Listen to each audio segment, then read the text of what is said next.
Welcome. A very special film brought to you all the way from the capital. War. Terrible war. Hi. I don't know if this video is ever gonna see the light of day, but I'm doing some work.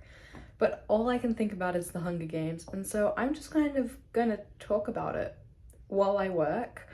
I recently reread the Hunger Games because I want to read The Ballad of Songbirds and Snakes. And I think that's why I've been thinking about it so much. But my friend did tag me in a TikTok the other day, and it's just gotten me back in the Hunger Games mood. My history with the Hunger Games is really special to me. It was my first fandom when I was like 12. I remember everyone was reading the books and talking about it, and I was like, what is this? Why does anyone care? But then it like moved on. The trend kind of went away, and I stayed there. I had never read it, and I had watched part of the movie, but I was not engaged in like fandom. I didn't know anything about it. And then I was going away for a weekend with my mom. It was about September. And I remember we went to the shops to pick up some stuff before we left. And I thought, you know what? I'm gonna get a book for, you know, the weekend, something to read.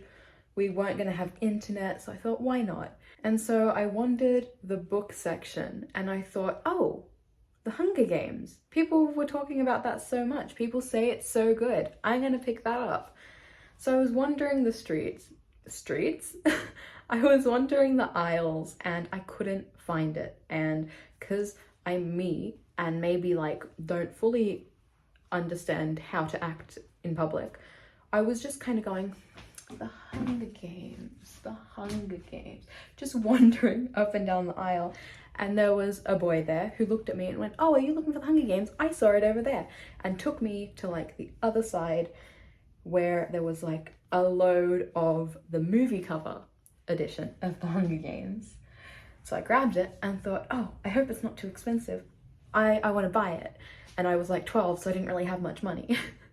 And so I went to like a scanner and I scanned it, and it cost a whole $4. I know it sounds so dramatic and like an absolute exaggeration, but those $4 changed my life. If it wasn't for the Hunger Games, I never would have engaged in fandom. The Hunger Games was the first one for me. So I went away for that weekend and finished the book. It was like the first time I had read like an actual novel that quickly. And then I read it again because it was school holidays and I couldn't go to the school library. But once I got back to school, I went to the library and got Catching Fire and absolutely tore through it. It was incredible. And then read Mockingjay. And honestly, my life was never the same after that. That's what kicked off my like love of books. I mean, I had liked books in the past, but I had never like been super into a book like that.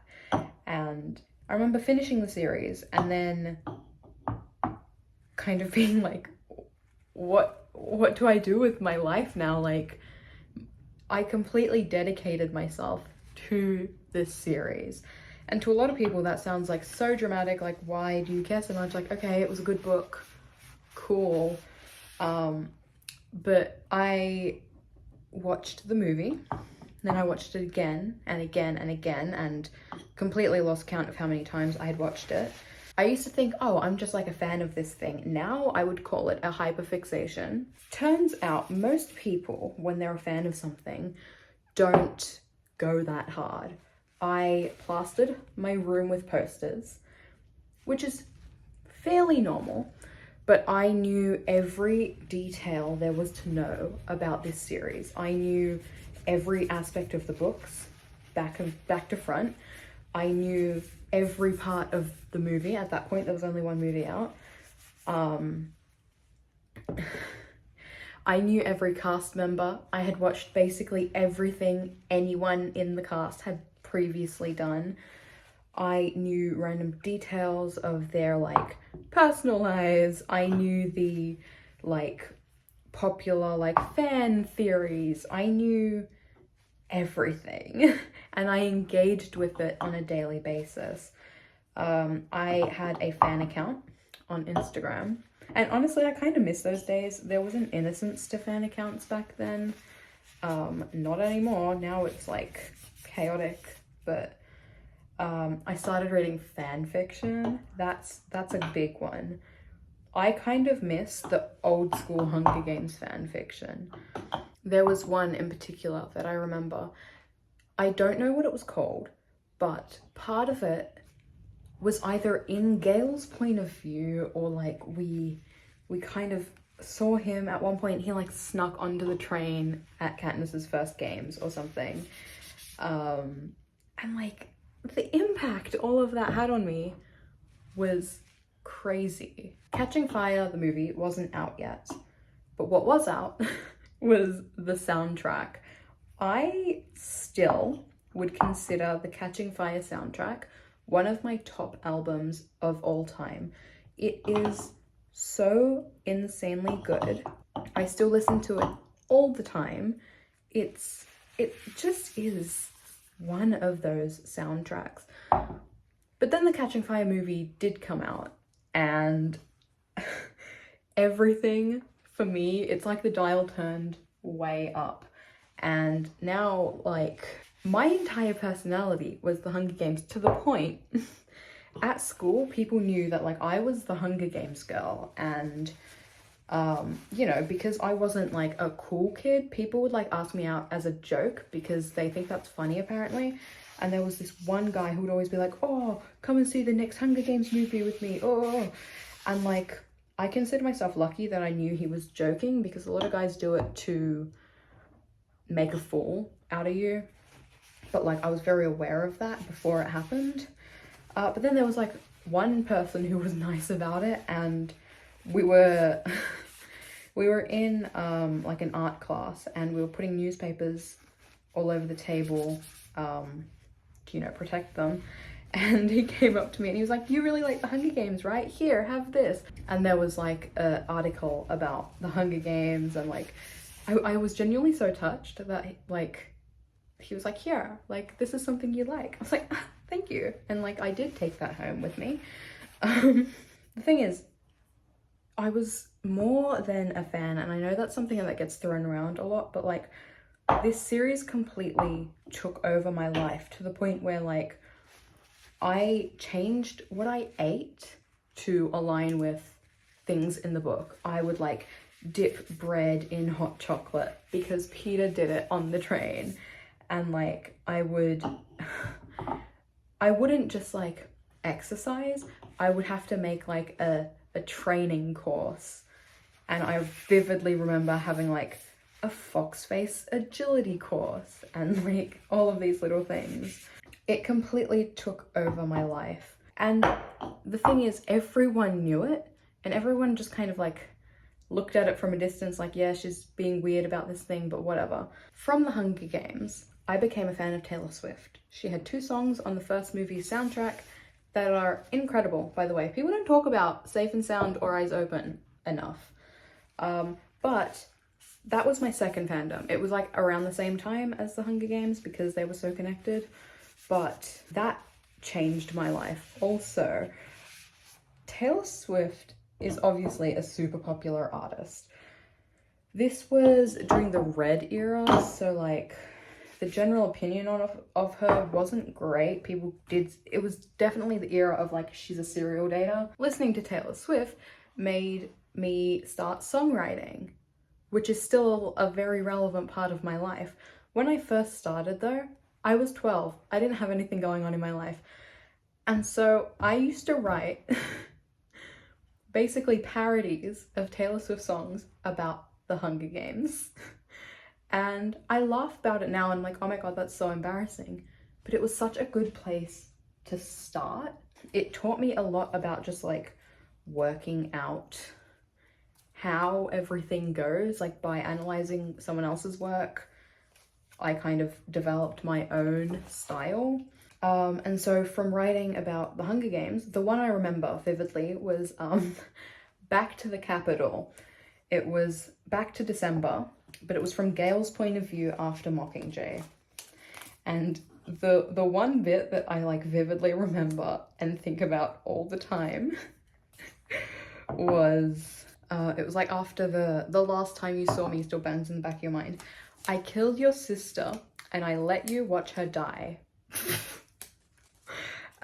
So yeah, if you can't tell, I'm not like the biggest fan of Gale, but long story short, the point I'm getting at is if it wasn't for the Hunger Games, I wouldn't have become a fan of Taylor Swift, and if it wasn't for being a fan of Taylor Swift, I wouldn't have started songwriting, and without songwriting, I honestly don't know if I'd be here right now, which is super fun, and we're going to brush over that because we don't want to get too serious.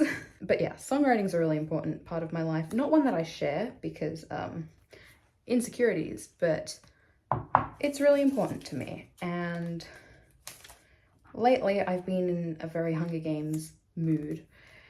And now that I'm older, reading the series was really different. It was a very different experience than when I was, you know, like a teenager. I first read The Hunger Games when I was 12. I was Prim's age. Now I'm 21 and I'm older than the main characters. And I think that like I see it very differently now. This reread, I really fixated on Finnick because he won his games at 14 and was 24 in Catching Fire, I think, around that. And like, so that's the person who's kind of closest to my age. And then like looking at like what happened to him, and I know it's fake, I know it's all fake, but I do think that it reflects on our world in a really interesting way. And I think that's what made dystopian novels so intriguing to so many people, and where a lot of them fell short. Something like Divergent, yeah, it's a cool concept, but it's not really saying anything about our world. Whereas The Hunger Games feels very relevant, especially now, more so than in 2013 when I read it for the first time. I don't really know what the point of all of this is. I guess I just wanted to talk about The Hunger Games. I do have a lot of very strong opinions about it and a lot of fun little anecdotes from my time in fandom. There was the time that I fully convinced someone who hadn't read the books that by the end of Mockingjay, Katniss had 2 kids, one with Gale and one with Finnick. I fully had someone believing that, which I think is hilarious. I have this problem. Well, to me, it's not a problem. But I really like rewatching movies. I like rereading books. I love to just like experience the same media over and over again. Some very like current examples of that in my life are the book Red, White and Royal Blue. I've read that over 60 times in the past 3 years. I read it for the first time in 2019 in like September. So 60 times is a lot of times to read a book. To be fair, a lot of those times were the audiobook, but I still count them. The Hunger Games movie, the first one, I stopped counting how many times I had watched it. There was a time I went away with my mom again for a weekend. We do like the same trip for like 2 days, and there's no internet or anything, but there is a DVD player. And oftentimes we'll put a movie on and then just like leave it in the player. So there was one time where for a full like 48 hours, The Hunger Games kept replaying. Yes, I can quote most of that movie. I often, when I'm bored, this maybe makes me sound a little bit crazy, I just do like a play-by-play of the movie out loud. So like, I'll... This is so embarrassing. Why am I talking about this? I'll like be standing there and be like, I think that's what knits us all together. And it's like, what is your personal... Now I can't remember the words because I'm doing it on purpose. And then there's like Prim screaming, blah, blah, blah, blah, blah, blah. And it's like, it was me. I know, Prim, but it's not. Then like I go through the whole like scene in the woods and like the like crumpling of the leaves and like looking around. And then what are you gonna do with that when you kill it? Damn you, Gale. What are you gonna do with that? No, it's a 100-pound deer. What do you, now I can't remember any of it. It's reaping day, the place is crawling with peacekeepers. I was gonna sell it to peacekeepers. But I go through the whole movie, I do all the voices, it's super fun. I think I'm better at doing Catching Fire because it's that much more iconic. Welcome, welcome. A very special film brought to you all the way from the capital. War, terrible war. I guess what I'm saying is I love the Hunger Games. It's the reason I started reading. It's the reason I started writing. It's the reason I am a songwriter. It's the reason I am here. And I just love it. I've been putting off reading A Ballad of Songbirds and Snakes because I'm worried. I haven't heard like the greatest things about it, and of all prequels that I would have wanted about the Hunger Games, that's not it. I was so desperate for like a kind of novella series of prequels. I wanted to know about Haymitch's games, and like we do get a lot of that, but I wanted more. I wanted to see like Phoenix games. I wanted to see basically all of the previous games of the victors that we kind of meet. But yes, that didn't happen. I am looking forward to reading it. I've heard like that it's fine, but as someone who is like invested in the Hunger Games, maybe I'll like it more.